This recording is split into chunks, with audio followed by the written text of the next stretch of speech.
అదే RTV app వార్తల్ని క్షణాల్లో చదివే అవకాశం ఉంటుంది. ఒక న్యూస్ పేపర్, ఒక టెలివిజన్ ఛానల్ మీ చేతుల్లో ఎప్పుడూ ఉంటాయి. ప్రస్తుతం మనం రాజన్న సిరిసిల్ల జిల్లా సిరిసిల్లలో ఉన్నాము. ఇక్కడైతే గణనాథుడైతే గంగమ్మ ఒడికి చేరడానికి అయితే సంసిద్ధమయ్యాడు. ఇక్కడైతే మట్టి గణపతిని అయితే పెట్టడం జరిగింది. ప్రస్తుతం అయితే చిన్న చిన్న పిల్లలైతే భక్తి పారవశంలో అయితే మునిగి తేలుతున్నారు. భక్తి పాటలతో అయితే ముందుకైతే వినాయకుని తీసుకుపోతున్న పరిస్థితి మనం చూస్తున్నాం. ప్రస్తుతం మనతో పాటు అయితే కొంతమంది అయితే భక్తులతో పాటు పాఠశాల ప్రిన్సిపల్ ఉన్నారు. ఒకసారి వారితో మనం సార్ చెప్పండి, ఎలా నిర్వహిస్తున్నారు ఇప్పుడైతే గణేష్ నిమజ్జనాన్ని? సిరిసిల్లలో స్థానిక అశోక్నగర్లోని వివేకానంద విద్యానికేతన్ పాఠశాలలో మేము గత 10 సంవత్సరాల నుంచి స్థాపించిన నుంచి మట్టి గణపతిని వినియోగించడం జరుగుతుంది. ఆ మట్టి గణపతిని వినాయక చవితి రోజు పాఠశాలలో స్థాపించుకొని 9 నవరాత్రులు కంప్లీట్ చేసుకొని ఈరోజు విద్యార్థులు మరియు ఉపాధ్యాయ బృందంతో మానేరు తీరానికి నిమజ్జనం చేయడానికి భక్తి శ్రద్ధలతో బయలుదేరడం జరుగుతుంది. ఇట్లా మట్టి వినాయకులను ప్రతి ఇంటి లోపల కానీ గల్లీలో కానీ మట్టి వినాయకులను స్థాపించినట్లయితే మనం పర్యావరణాన్ని కూడా కాపాడిన వాళ్ళం అవుతాం. కాబట్టి కలర్ గణపతులు కాకుండా మట్టి గణపతులనే ప్రతి ఒక్కరు కూడా స్థాపించాలని మా పాఠశాల తరపున అందరినీ కూడా వేడుకొనడం జరుగుతుంది. ప్రస్తుతం చూసినట్లయితే అందరూ అయితే కొన్ని రకాల పూజా కైంకర్యాలు అయితే నిర్వహిస్తుంటారు. దీంతో పాటు అయితే ఎటువంటి కార్యక్రమాలు నిర్వహించారు? ఇన్ని 9 రోజులు పిల్లలకైతే ఎలా నేర్పించారండి?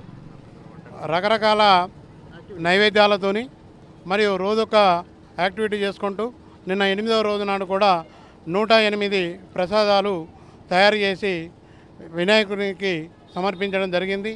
ఆ వినాయకుడు కూడా అందరికీ దయ చూపాలని మనస్ఫూర్తిగా ఆస్వాదించాలని కోరుకోవడం జరుగుతుంది. పిల్లల నుంచి రెస్పాన్స్ ఎలా ఉందండి? బాగుందండి. పాఠశాలలో కూడా మన హిందువులకు కావచ్చు, మన భారతీయ సంస్కృతికి సంబంధించినటువంటి అన్ని కార్యక్రమాలు కూడా నిర్వహించడం జరుగుతుంది. ఈరోజు వినాయక చవితిని పురస్కరించుకొని మట్టి వినాయకుడిని, అదేవిధంగా కృష్ణాష్టమి, పాఠశాలలో బతుకమ్మ, రకరకాల కార్యక్రమాలను కూడా పండుగలను నిర్వహించుకోవడం జరుగుతుంది. ఓకే, ప్రస్తుతం మనం చూస్తున్నాము, మేమైతే పాఠశాలలో విద్యా బుద్ధులతో పాటు సంస్కృతి సాంప్రదాయాలను అయితే నేర్పిస్తున్నాము. చిన్న పిల్లలకి చిన్నప్పటి నుంచి అయితే మేమైతే ఇవైతే అలవరుస్తున్నాము. పాఠశాల అయితే ఉపాధ్యాయుడు చెప్తున్న పరిస్థితి మనతో పాటు కొంతమంది పిల్లలు ఉన్నారు. ఒకసారి వారితో సైతం మాట్లాడదాం. అమ్మ, ఏం చెప్తావు? ఎట్లా అనిపిస్తుంది? బాగా అనిపిస్తుంది. ఓకే, అంటే ఎట్లా ఉంది ఇక్కడ? అంటే మీరు 9 రోజులు పూజలు నిర్వహించారా ఇక్కడ?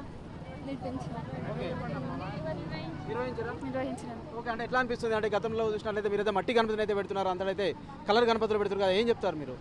కాలుష్యం అవుతుందని మేము కలర్ గణపతిని పెట్టాం, మట్టి గణపతిని నిర్వహిస్తాం. ప్రతి సంవత్సరం మా స్కూల్లో నిర్వహిస్తారు సార్. మట్టి గణపతిని అయితే పెట్టడం జరిగింది, ప్రతిష్ఠించడం జరిగింది. పిల్లలకి అంటే ఎలా చెప్తున్నారు సార్? కలర్ వినాయకుని పెట్టద్దు, మట్టి వినాయకుని పెట్టాలి, మన వాతావరణం కాలుష్యం చేయొద్దని. పిల్లలకు వినాయకుడి పండుగ అంటే అది ఒక గొప్ప పండుగలాగా సెలబ్రేట్ చేసుకోవడానికి. అంటే 9 రోజులు అయితే నిర్వహించారు, ఘనంగా నిర్వహించారు. అంతేకాకుండా కొంతవరకు అయితే కుంకుమ పూజలు కావచ్చు, ఇతరత్ర ఏమేమి చేస్తారు పూజ ఇక్కడ? 108 రకాలు పిండి వంటలు చేసి పెట్టాం సార్. డైలీ కోలాటం అట్లా ఆడిపిస్తాం. ఓకే, అంటే ఎట్లా ఉందండి పిల్లల నుంచి రెస్పాన్స్ ఎలా ఉంది? చాలా వరకు చిన్న చిన్న పిల్లలు ఉన్నారు కదా. చాలా బాగుంది సార్, చాలా బాగుంది. ఓకే సార్, చెప్పండి, ఇంకా ఏం చెప్తారు? ఈ ప్రతి సంవత్సరం 10 సంవత్సరాల నుంచి మా పాఠశాలలో జరుపుకుంటున్న ఈ వేడుకలను ప్రతి సంవత్సరం మొదటి నుంచి ఇప్పటి వరకు కూడా ఏ రోజు కూడా వేరే గణపతులు, కలర్ గణపతులు కానీ వేరే రంగుల సంబంధించిన కానీ ఏది కూడా చేయలేదు.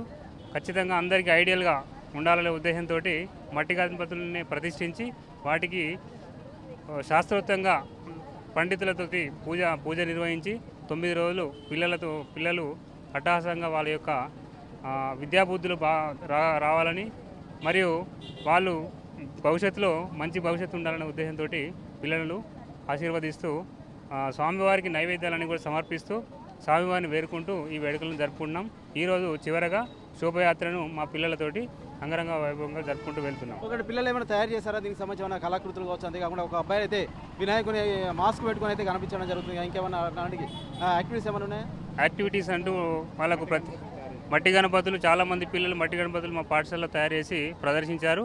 ఆ పూజలో కూడా ఆ వినాయకులన్నిటికీ కూడా పూజలు నిర్వహించి భక్తి శ్రద్ధల్లో వీటిని ఇదే రోజు వాటిని నిమజ్జనానికి తీసుకెళ్తున్నాం. అంటే ప్రస్తుతం ఎలాంటి జాగ్రత్తలు తీసుకుంటారు? అంటే చిన్నపిల్లలతో వెళ్తున్నారు, ప్రస్తుతం అన్ని జాగ్రత్తలు పాటిస్తున్నారు. మొత్తానికి అది చిన్నపిల్లల్ని అంటే నర్సరీ నుంచి చిన్న పిల్లల 4th క్లాస్ వరకు అందరు చిన్నపిల్లల్ని ఇంటి దగ్గరనే ఉంచాము. ఓన్లీ పూజ వరకే వాళ్ళని మా దగ్గర ఉంచుకొని మిగతా పిల్లల్ని, పెద్ద పిల్లల్ని మాత్రమే శోభాయాత్రకు తీసుకెళ్ళడానికి వెళ్తున్నాము. పిల్లలకు ఎటువంటి ఇబ్బందులు కలగకుండానే చూస్తున్నాము. ఓకే, ప్రస్తుతం అయితే మేమైతే చాలా సంతోషాన్ని అయితే వ్యక్తం చేస్తున్నామని చెప్పేసి అయితే చెప్తున్నారు. ప్రస్తుతం మనతో పాటు మరొక ఉపాధ్యాయుడు ఉన్నారు. సార్ చెప్పండి, ఇంకా ఏం చెప్తారంటే గణేష్ నిమజ్జనం కావచ్చు, గణేష్ నవరాత్రికి సంబంధించి? గణేష్ నవరాత్రులు మా స్కూల్లో మట్టి వినాయకులను 10 సంవత్సరాల నుంచి పెడుతున్నాము. అందరు చిన్నపిల్లల నుంచి పెద్ద పిల్లల దాకా కూడా అందరూ ప్రోత్సహిస్తున్నారు.